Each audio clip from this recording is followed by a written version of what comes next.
अस्सलाम वालेकुम। तो आज का हमारा एमएसके में टॉपिक है एल्बो एंड फोरआर्म पैथोलॉजीज। ये पार्ट 1 होगा इसका।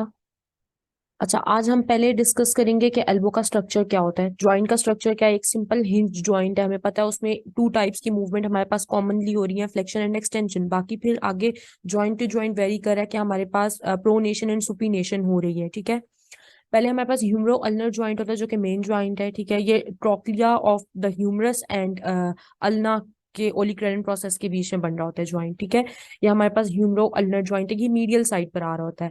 ह्यूमरो रेडियल जॉइंट है जो कैपिचुलम ऑफ ह्यूमरस और रेडियस के बीच में बन रहा होता है। ठीक है, ये हमारे पास humero radial joint lateral side पे आता है। Then proximal radio ulnar joint होता है, ये आपस में जो रेडियस और अल्ना का जॉइंट बन रहा है, ये एनुलर लिगामेंट से बन रहा होता है। बेसिकली रेडियस का हेड रेस्ट कर रहा होता है ऑन अल्ना। इसके अलावा जॉइंट में हमारे पास एक कैरिंग एंगल होता है।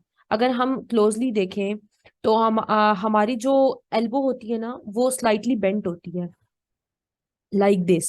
ठीक है, ये हमारे पास कैरिंग एंगल होता है, हम देख सकते हैं ये एक एंगल बन रहा है।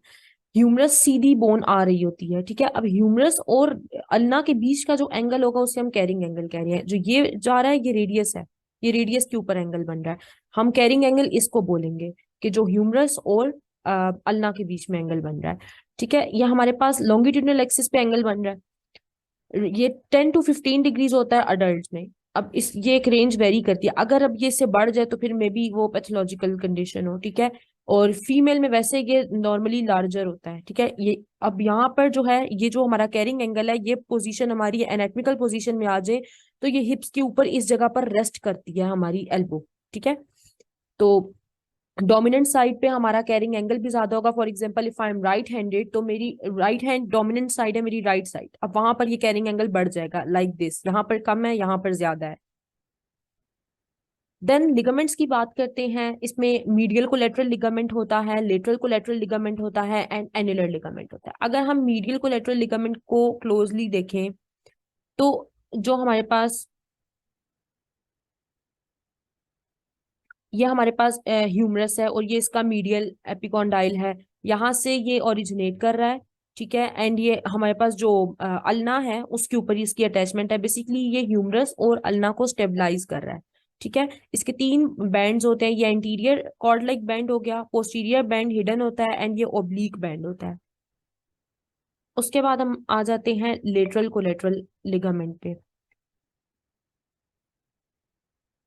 लेटरल कोलेटरल लिगामेंट ह्यूमरस और रेडियस के बीच में ज्वाइंट स्टेबलाइजेशन प्रोवाइड कर रहा होता है, lateral epicondyle and head of radius. ठीक है, देन हमारे पास आ जाता है एन्युलर लिगामेंट। एन्युलर लिगामेंट की हमने बात की थी कि ये रेडियस और अल्ना को आपस में कनेक्ट कर रहा होता है। ये हमारे पास अल्ना है, रेडियस इसमें नहीं दिखाई हुई। ठीक है, यहाँ पर रेडियस का हेड जो है वो रेस्ट करता है रेडियल नॉच ऑफ अल्ना पर, और ये हमारे पास एन्युलर लिगामेंट है जो उसको स्टेबिलिटी प्रोवाइड कर रहा है। देन हम देखते हैं कि पेनफुल एल्बो है, अगर एल्बो में पेन है तो उसकी कॉजेज क्या क्या होंगी। या तो रेफर्ड पेन हो सकता है सर्वाइकल स्पॉन्डाइलोसिस की वजह से। ठीक है, कुछ जॉइंट डिसऑर्डर्स की वजह से पेन हो सकता है, जिस तरह के र्यूमेटॉइड अर्थराइटिस हो गया, ओस्टियोआर्थराइटिस हो गया, गाउट हो गया, सूडो गाउट हो गया। गाउट क्या होता है कि यूरिक एसिड के एक्यूमुलेशन हो जाती है, क्रिस्टल फॉर्मेशन, और सूडो गाउट वो फॉल्स गाउट होता है। देन पेरी आर्टिकुलर डिसऑर्डर्स आ जाते हैं जो कि अदर देन जो है वो आर्टिकुलेशन डिसऑर्डर्स आ रहे हैं। ओलिक्रेनन बर्साइटिस होगा क्योंकि यहाँ पर हमारे पास ओलिक्रेनन बर्सा प्रेजेंट होता है। Then lateral epicondylitis, medial epicondylitis, nerve compression and tendonitis. ठीक है, इसके अलावा एल्बो में हमारे पास होते हैं फैट पैड। फैट पैड हमें वैसे प्रोमिनेंट नहीं होते हैं, लेकिन ये हमारे पास जो है ना, वो फाइब्रस कैप्सूल और साइनोवियल मेम्ब्रेन के ऊपर प्रेजेंट होते हैं। ठीक है, इनके बीच में प्रेजेंट होते हैं। बेसिकली कैप्सूल के अंदर होते हैं लेकिन साइनोवियम के बाहर होते हैं। ठीक है, और कोई भी कंडीशन ऐसी है जिसमें कोई जॉइंट हेमरेज हो रहा है या इफ्यूजन हो रही है या साइनोवाइटिस है, ठीक है, वहां पर जो फैट पैड है वो तब विजिबल होगा। जब फैट पैड विजिबल होगा तो हमें पता चल जाता है कि इफ्यूजन है, इसलिए हम इसे फैट पैड साइन भी बोलते हैं। यह हमारे पास एक नॉर्मल रेडियोग्राफ है, इसमें हमारे पास ये पोस्टीरियर फैट पैड आ गया behind the elbow, sorry humerus. ठीक है, एंड ये हमारे पास आ गया एंटीरियर फैट पैड, और ये सुपिनेटर फैट स्ट्राइप है। ठीक है, अब अगर हमारे पास पोस्टीरियरली कोई प्रॉब्लम आ रहा है तो यहाँ पर हमें डार्किश कलर नजर आ रहा होगा रेडियोग्राफ में, वहां पर इफ्यूजन शो कर रहा होगा, वो हम उसको कहेंगे ये हमारे पास फैट पैड साइन है। ठीक है, किसी भी जगह ये जहाँ फैट पैड है वहां ये इफ्यूजन शो हो सकती है। देन हमारे पास आता है ओलिक्रेनिन बर्साइटिस। ओलिक्रेनिन बर्साइटिस हम कहते हैं स्टूडेंट्स एल्बो को। ठीक है, अब इसको स्टूडेंट्स एल्बो इसलिए इसको कॉमनली बोला जाता है बिकॉज स्टूडेंट्स जो है ना वो अपनी एल्बो को टेबल के ऊपर लीन करते हैं। ठीक है, उस पोजीशन में होते हैं कि उनकी जो एल्बो है वो टेबल के ऊपर आ रही होती है, जिसको कोनी टिका कर बैठना बोलते हैं। अब ये कंडीशन एक्सेसिव लीनिंग की वजह से कॉज हो रही होती है, बिकॉज प्रेशर डेवलप हो रहा है। जब प्रेशर डेवलप होगा तो फिर उस वजह से बर्साइन फ्लेम हो जाएगा। अगर क्रोनिक कंडीशन है ना तो वहां पर हम कह सकते हैं कि ये रिपीटेटिवली एल्बो यूज करने की वजह से हो रहा है। ठीक है, जिस तरह थ्रोइंग हमने कर ली, बेसबॉल पिचर्स होते हैं उनमें होता है। एक्यूट केसेस में ये है कि या तो ये डायरेक्टली आप आउटस्ट्रेच हैंड के ऊपर और हार्ड सरफेस पे आप फॉल कर रहे हैं तब होगा, या फिर आपको जो है वो लीनिंग की वजह से, एक्सेसिव लीनिंग की वजह से होगा। इसको हम असेस कैसे करते हैं और इसको मैनेज कैसे करते हैं, अब हम देखते हैं कि हम इसकी हिस्ट्री टेकिंग कैसे करेंगे। हमारे पास जब ओलिक्रेनिन बर्साइटिस का पेशेंट आता है ना तो उसके ओलिक्रेनिन प्रोसेस जो कि पोस्टीरियर टू एल्बो होता है यहाँ पर, ठीक है, ये ओलिक्रेनिन प्रोसेस है, इसके ऊपर बर्सा प्रेजेंट है। यहाँ पर फ्लूइड एक्यूमुलेशन हुई हुई होती है और ये इसकी अपेयरेंस होती है, इसे हम कहते हैं पाउच लाइक अपेयरेंस। ठीक है, ये इसकी अपेयरेंस होगी। अब इसमें कोई डायग्नोसिस, स्पेसिफिक टेस्ट नहीं होते इसके डायग्नोसिस के, क्योंकि हम इसी गूस लाइक या पाउच लाइक स्वेलिंग को देख के बता रहे होते हैं कि इसको बर्साइटिस है। ठीक है, ऑब्जर्वेशन में हम यही देख रहे हैं कि पाउच लाइक स्वेलिंग हो रही है पोस्टीरियर एल्बो पे। देन पैल्पेट करेंगे तो हमें ओलिक्रेनिन प्रोसेस के ऊपर टेंडरनेस मिलेगी। क्यों? क्योंकि वहां पर ऑलरेडी हमने बता दिया कि बर्साइटिस हुआ है, इन्फ्लेमेशन हुई हुई है, स्वेलिंग हुई हुई है। ठीक है, वार्मथ मिलेगा, जहां पर इन्फ्लेमेशन होती है वहां टेम्परेचर रेज होता है। हमें ज्वाइंट फील नहीं होगा। अब इस कंडीशन में देखिए हम ज्वाइंट फील नहीं कर सकते, चाहे एक्सटेंड करें चाहे फ्लेक्स करें। क्यों? क्योंकि यहाँ पे पाउच लाइक जो है वो अपेयरेंस है, फ्लूइड एक्यूमुलेट हुआ है उसमें, हम इसको कैसे पेल्पेट करेंगे। ठीक है, देन हम आरओएम चेक करेंगे। आरओएम में क्या है कि आपकी जो फ्लेक्शन है ना वो पेन की वजह से लिमिट हो रही है। ठीक है, अब पोस्टीरियरली पेन आ रहा है, आप कंप्लीटली उसे फ्लेक्स नहीं कर पाएंगे। वही बात कि कोई स्पेसिफिक डायग्नोस्टिक टेस्ट नहीं होंगे इसके। मैनेजमेंट इसकी क्या है? नॉन सर्जिकल ट्रीटमेंट में हम देखते हैं राइस प्रोटोकॉल हम यूज करते हैं, वही रेस्ट करना है, आइस देनी है, कंप्रेशन देनी है एंड एलिवेट करना है, बिकॉज वहां पर फ्लूइड एक्यूमुलेशन है। एंटी इन्फ्लेमेटरी ड्रग्स देंगे इन्फ्लेमेशन को रिड्यूस करने के लिए, और एल्बो को पैडिंग प्रोवाइड करेंगे सपोर्ट के तौर पे। ठीक है, देन सर्जिकल पे आ जाते हैं तो हमारे पास जो पोस्टीरियर फैट पैड होगा, अभी हमने बात की थी फैट पैड की, पोस्टीरियर फैट पैड जो है ना एक्सरे में उसके नजर आएगा कि वहां पर इफ्यूजन हुई हुई है, ज्वाइंट इफ्यूजन। हमने यहाँ बात की थी कि फैट पैड जब डिस्प्लेस होता है तो वो उसकी रीजन इफ्यूजन ही होती है। यहाँ पर हमें इस तरह पोस्टीरियरली ग्रेइश एरिया नजर आएगा जहां पर फैट पैड का हमें पता चल जाएगा कि इफ्यूजन हुई हुई है, ब्लड वहां पर एक्यूमुलेट हुआ है। ठीक है, अ, ये किसी भी ओकल्ट फ्रैक्चर की वजह से हो सकता है, दैट इज कि हमें रेडियोग्राफ में भी फ्रैक्चर पता नहीं चला, बट मे भी कोई फ्रैक्चर हो उसकी वजह से ये हुआ है। ठीक है, फैट पैड अपनी जगह से डिस्प्लेस हुआ है। हम इसको बर्सल फ्लूइड को ड्रेन करेंगे एंड इंट्रावीनस एंटीबायोटिक्स देंगे। बर्सल फ्लूइड को ड्रेन कर हम उससे भी कर सकते हैं कि सिरिंज से भी हम ले सकते हैं, और वैसे उसको कट लगाकर भी उसे ड्रेन कर सकते हैं हम। देन हमारे पास आया था क्यूबिटल बर्साइटिस। ठीक है, क्यूबिटल बर्साइटिस, हमें क्यूबिटल फोसा हमें पता है यहाँ प्रेजेंट होता है, इसे हम बाइसेप्टो रेडियल बर्साइटिस भी बोलते हैं। क्यों? क्योंकि बाइसेप्स का टेंडन यहाँ पर रेडियस के ऊपर अटैच हो रहा होता है, और वहां पर जो बाइसेप्टो रेडियल बर्सा प्रेजेंट है बाइसेप के टेंडन के ऊपर, वो इन्फ्लेम हो जाता है। ठीक है, क्यूबिटल फोसा में ही बाइसेप्टो रेडियल बर्सा प्रेजेंट होता है, वो इन्फ्लेम हो जाएगा। उसकी वजह से एंटी क्यूबिटल फोसा स्वेलिंग, यानी कि एंटीरियर क्यूबिटल फोसा में स्वेलिंग होगी और टेंडरनेस फील होगी। ठीक है, ये जो रेड मार्किंग्स हैं ये पेन इंडिकेट करिए कि प्राइमरी पेन यहाँ पर होगा एंटीरियर ऑफ द एल्बो में। ठीक है, और वो फोर आर्म में रेडिएट करेगा। उसके अलावा जो हमारे पास मीडियन नर्व की, या हम कह सकते हैं रेडियल आर्टरी की बेसिकली जो डिवीजन है ना, वहां पर हमारे पास नमनेस आएगी। देन आ जाते हैं ओवर यूज और रिपीटेटिव स्ट्रेन डिसऑर्डर्स। हम अगर एल्बो को ओवर यूज करें या उसके ऊपर रिपीटेटिव स्ट्रेन आ रहा है तो हमारे पास कौन कौन से डिसऑर्डर्स कॉज हो सकते हैं।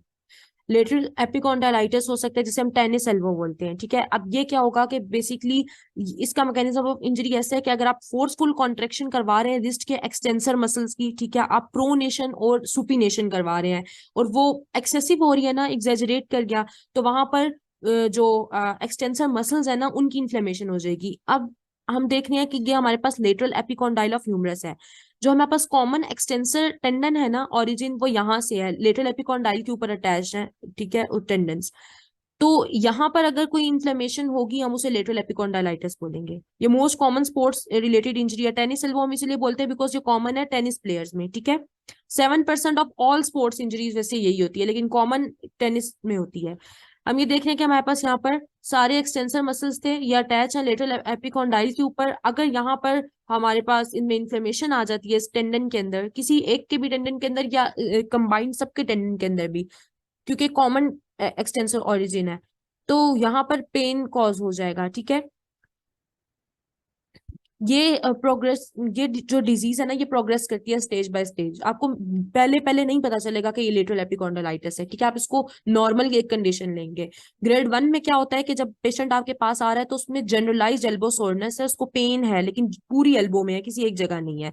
इरिटेशन भी होगी, इन्फ्लेमेशन भी होगा, पेन भी होगा, वीकनेस भी होगा, लेकिन पूरी एल्बो में। ग्रेड 2 में क्या होता है कि अब आपकी जो एल्बो है वो पेन है ना वो आपका एल्बो में लोकलाइज हो गया टू लेटरल कॉन्डाइल, ठीक है। ह्यूमरस के लेटरल कॉन्डाइल के ऊपर ये लोकलाइज हो गया है सोरनेस या पेन, ठीक है, और इंक्रीज हो रहा है पेन। इसके अलावा लेटरल एस्पेक्ट ऑफ जॉइंट जो है वो आपको स्वेलन फील होगा, वही लेटरल एपिकॉन्डाइल और कॉन्डाइल आपको स्वेलन फील होंगे, वहां पर जो है टेम्परेचर रेज हुआ होगा ड्यू टू इन्फ्लेमेशन, एंड वो टेंडर टू टच होगा, ठीक है, टेंडरनेस मिलेगी। ये जो पेन है ना ग्रेड 2 में, ये आपका अप भी जा सकता है, शोल्डर में भी और रिस्ट में भी आ सकता है रेफर्ड पेन, ठीक है। फिर ग्रेड 3 ये है। अब ग्रेड 2 में आपके इतने ज्यादा activities of daily life affect नहीं हुए, ठीक है, आपको पता है कि अब मैं कोई काम कर रहा हूँ तो पेन एग्रेवेट कर रहा है। लेकिन ग्रेड 3 में अगर आपने ग्रेड 2 को रिजोल्व नहीं किया था, वो ग्रेड 3 में आ गया, तो अब आपके जो एडीएल्स है ना वो ज्यादा पेनफुल और डिफिकल्ट हो जाएंगे। As simple ADLs as shaking hands और टर्निंग अ डोर नॉब, आप दरवाजा तक नहीं खोल सकते, इतना वो वर्सन हो जाएगा, ठीक है। अगर फिर भी आप जो है वो इसको ग्रेड 3 में भी नहीं नोटिस करते हैं, आप इसे डील नहीं करते हैं, तो फिर वो आपके सेकेंडरी प्रॉब्लम्स कॉज कर देगा, जैसे रोटेटर कफ डिजीज कॉज कर देगा या lumbago low back pain cause कर देगा, ठीक है। क्योंकि आपके बाकी जॉइंट्स आपके एक जॉइंट के डिसऑर्डर के लिए कंपेंसेट कर रहे होते हैं, ठीक है। इसको इग्नोर कर रहे हैं अभी भी तो ये आर्थरिटिक चेंजेस कॉज कर देगा proximal radial and humero ulnar joint में, ठीक है, वहां पर आर्थराइटिस भी कॉज हो सकता है। इसकी असेसमेंट हम कैसे करते हैं? हमारे पास पेशेंट आया, हॉलमार्क साइन हमारे पास यही है कि उसको लेटरल एपिकॉन्डाइल के ऊपर स्वेलिंग हुई हुई है, ठीक है, क्योंकि पेशेंट ज्यादातर आता ही ग्रेड 2 में है जब उसके लोकलाइज स्वेलिंग हुई हुई होती है। वह उसको लेटरल एपिकॉन्डाइल में पेन फील हो रहा है, ठीक है, आउटसाइड द एल्बो यानी कि C7 डर्माटोम मायोटोम वाले पॉइंट पे, ठीक है। देन ऑब्जर्वेशन, ऑब्जर्व हम कर रहे हैं कि उसमें कॉफी कप साइन आ रहा है। कॉफी कप साइन हम इस चीज को बोलते हैं कि आप कोई चीज ग्रैस्प नहीं करे, ग्रिपिंग में मसला आ रहा है, ठीक है। क्योंकि आप देखें पेन भी है, हमने बात की एक्सटेंसर्स में पेन है, तो आप जब रिस्ट फ्लेक्स करते हैं तो आपकी जो है वो एक्सटेंसर्स जो है ना, अगर आप ग्रिप करेंगे तो आपके एक्सटेंसर के ऊपर स्ट्रेच आएगा, ठीक है। तो उसकी वजह से वीकनेस और पेन की वजह से कॉफी कप साइन आ रहा है कि वहां पर आइटम्स को ग्रिप नहीं किया जा सकता। पेल्पेशन में आपको टेंडरनेस मिलेगी, ठीक है, वो एक्सटेंड करिए, टेंडन के अंदर प्रॉब्लम था ना, अब वो बेली के अंदर टेंडरनेस एक्सटेंड करी है, ठीक है। देन हम रेंज ऑफ मोशन असेस करेंगे। AROM में क्या आता है कि हमारे पास वो पेनलेस होगी, मतलब यूजली ऐसे होता है कि बहुत ज्यादा पेन नहीं होता लेकिन फेयरली पेनलेस है, ठीक है, एक्यूट कंडीशंस पे। जब ग्रेड 2 में आ जाएगी या ग्रेड 3 में आ जाएगी तो वो सिवियर केस हो जाएगा। वहां पर जो है पेन आपको होगा एक्टिव रिस्ट फ्लेक्शन में, आप खुद से रिस्ट फ्लेक्स करेंगे तो आपको पेन होगा। और अगर आप जब इसका भी मैकेनिज्म होगा कि अगर आपकी एल्बो एक्सटेंडेड है और आप रिस्ट को फ्लेक्स कर रहे हैं तो वही बात कि आपके जो एक्सटेंसर टेंडन है उसके ऊपर स्ट्रेच आ रहा है। Then passive range of motion हम असेस करेंगे। उसमें क्या है कि की टेस्ट हमें परफॉर्म करते हैं जिसमें आप रिस्ट की फ्लेक्शन कर रहे हैं और अल्नर डिविएशन कर रहे हैं। पैसिव फ्लेक्शन होगी और अल्नर डिविएशन होगी, लेकिन आपका फोर आर्म इन प्रोनेटेड पोजीशन होगा और एल्बो इन एक्सटेंशन होगी, ठीक है। इसकी वजह से स्ट्रेस आएगा टेंडन के ऊपर और पेन कॉज करेगा। देन हमारे पास आया था डायग्नोसिस। इसके डायग्नोसिस में हम कोजेंस टेस्ट करते हैं and resisted wrist extension test, यही जो हम PROM में इसको जिस तरह कर रहे हैं उसी तरह हम रेजिस्टेड रिस्ट एक्सटेंशन भी करेंगे इसमें। ये की साइंस है इसके कि अगर wrist extension resisted wrist extension में पेन डेवलप हो रहा है, इसका ये मतलब है कि वो लेटरल एपिकॉन्डाइलिटिस है। और हम इसे मीडियल एपिकॉन्डाइलिटिस से डिफरेंशिएट भी इसी बेस पे कर सकते हैं कि वहां पर रेजिस्टेड रिस्ट फ्लेक्शन के अंदर पेन आ रहा होता है। अब इसका हम ट्रीटमेंट कैसे कर सकते हैं? रिहैब करवाएंगे, ठीक है, फोर आर्म ब्रेस यूज कर सकते हैं, राइस प्रोटोकॉल यूज करेंगे हम, और इंजेक्शंस दे सकते हैं कॉर्टिजोन के इंट्रा आर्टिकुलर, ठीक है, स्ट्रेंथनिंग करवाएंगे और स्ट्रेचिंग एक्सरसाइजेस करवाएंगे। अच्छा, ब्रेसिंग जो होती है वो किस तरह हेल्प करेगी?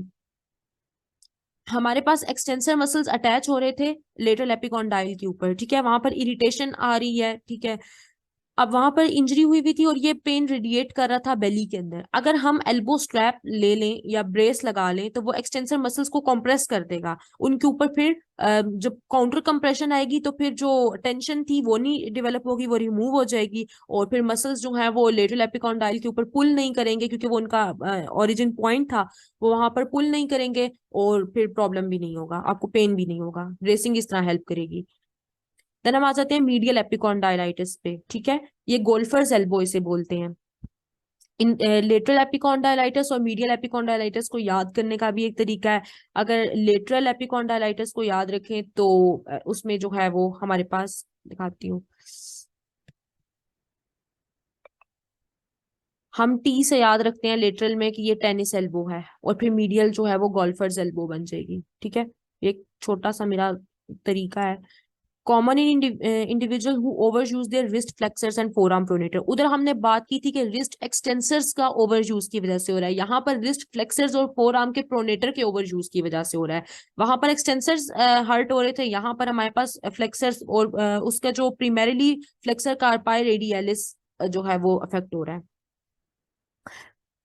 अच्छा, pen at the medial aspect of the elbow, medial side पर पेन होगा, ये पेन की लोकेशन होगी, उसमें हमने बात की थी लेटरल साइड पे हो रहा है, ठीक है। टेनिस प्लेयर में हो सकता है अगर उनका फॉल्टी फोर हैंड स्ट्रोक है, ठीक है, वो फॉल्टली कर रहे हैं काम। थ्रोइंग में हो सकता है, अब ऐसे हेवलिन थ्रो वगैरह है जिसमें आपकी एक्सलरेशन फेज जो है उसमें आप कुछ ज्यादा ही स्पीड से आपने थ्रो कर दिया। स्विमिंग में बटरफ्लाई स्ट्रोक में हो सकता है अगर आप वहां पे फॉल्टी पुल थ्रू करें, ठीक है। गोल्फर्स में हो सकता है अगर आप बहुत ऊपर करके उसे हिट करते हैं, ठीक है। उसके अलावा कारपेंट्री में हो सकता है जिसमें आप रिपीटेटिव हैमरिंग या स्क्रूइंग कर रहे हैं, ठीक है। मीडियल एपिकॉन्डाइलाइटिस में देखें तो यहाँ मीडियल एपिकॉन्डाइल के ऊपर हमारे पास फ्लेक्सर मसल्स का ओरिजिन है, ठीक है, और यहाँ पर ही अगर इन्हीं के अंदर इन्फ्लेमेशन होगी तो यहाँ पर पेन आएगा। देन हम इसकी असेसमेंट करें तो हमें ये तो पता है कि हिस्ट्री में पेन उसके मीडियल एस्पेक्ट पे होगा, ये इसका हॉलमार्क साइन है, ठीक है।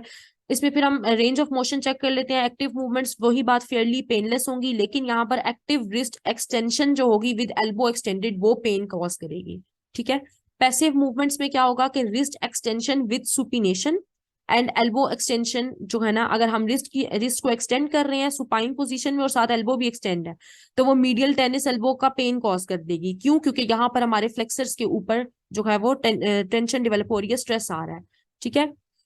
पेल्पेशन, हमें टेंडरनेस मिलेगी मसल बेली के अंदर, वहां भी हमें मसल बेली में मिल रही थी, यहाँ भी हमें मसल बेली में मिलेगी। और इसका डायग्नोसिस हम कर सकते हैं, उसमें हम रेजिस्टेड रिस्ट एक्सटेंशन से डायग्नोस कर रहे थे कि टेनिस एल्बो है, और यहाँ पर हम रेजिस्टेड रिस्ट फ्लेक्शन से डायग्नोस कर रहे हैं कि मीडियल एल्बो मीडियल एपिकॉन्डालाइटिस है।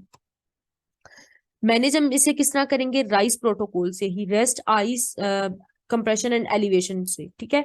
इसके अलावा हमारे पास जो है ना टेनिस एल्बो के लिए स्ट्रेच होता है तो वो हम प्रोनेटेड पोजीशन में स्ट्रेच करते हैं आर्म का, हैंड का सॉरी। एंड जो हमारे पास गोल्फर्स एल्बो के लिए स्ट्रेच होता है उसको हम सुपिनेटेड पोजीशन में करते हैं। फिर कुछ रिहैब एक्सरसाइजेज आ गई।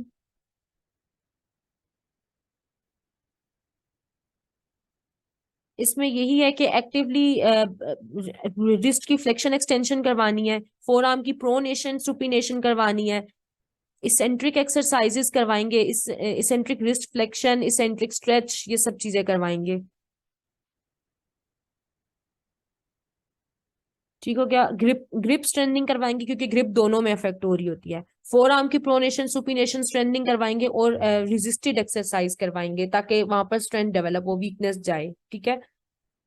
देन ट्राइसेप्स टेंडनाइटिस आ गया। ट्राइसेप्स टेंडनाइटिस क्या होता है कि आपके जो ट्राइसेप्स है ना, उनका जो टेंडन है उसके ऊपर इन्फ्लेमेशन हो गई, ठीक है। अब आपको वहां पर जब आप मूव करेंगे एल्बो को, तो आपको वहां पर स्नैपिंग साउंड जो है वो फील होगी, या आपको जो है ना, कहते हैं कि जिस तरह ट्राइसेप का टेंडन ऊपर से आपको मूव होता हुआ फील हो रहा होगा जब आप खुद से मूव करेंगे। ट्राइसेप्स टेंडनाइटिस जो होता है वो ओवर यूज इंजरी ही है। यहाँ पर इन्फ्लेमेशन हो रही है ट्राइसेप्स के टेंडन की, जहां पर वो बैक ऑफ द एल्बो पे एक्सटेंड करें, सॉरी इंसर्ट करें। यहाँ पर आपको जब आप इसको एल्बो को एक्सटेंड करेंगे तो आपको यहाँ पे स्नैपिंग सेंसेशन फील होगी कि जो है ना वो बोन के ऊपर से ट्राइसेप टेंडन नीचे उतर रहा है, इस तरह की पेन होगा, ठीक है। ग्रेजुअल ऑनसेट होगा पेन का। सिम्टम्स क्या होंगे इसके कि रेस्ट पर भी आपको पेन हो रहा है और ड्यूरिंग एक्सरसाइज भी आपको पेन हो रहा है। बैक ऑफ द एल्बो जो है वहां पर टेंडरनेस भी आपको मिलेगी टेंडन के ऊपर, और मोबिलिटी लिमिटेड होगी क्योंकि आप जाहिर सी बात है उसे एक्सटेंड नहीं कर सकते पेन और स्नैपिंग की वजह से। और आपकी स्ट्रेंथ भी रिड्यूस हो जाएगी ट्राइसेप्स की।